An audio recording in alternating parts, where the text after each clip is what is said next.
are coming to us now and saying, hey, we see what you've done with ServiceNow.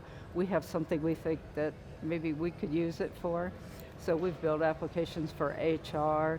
We're building an application for our R&D department to track the various incidents and changes that goes on with the large test cells for HVAC equipment.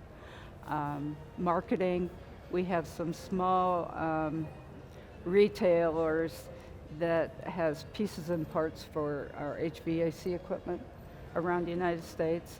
We've built an app for them to bring in new equipment, and it has to go through a workflow and be approved by like a district manager.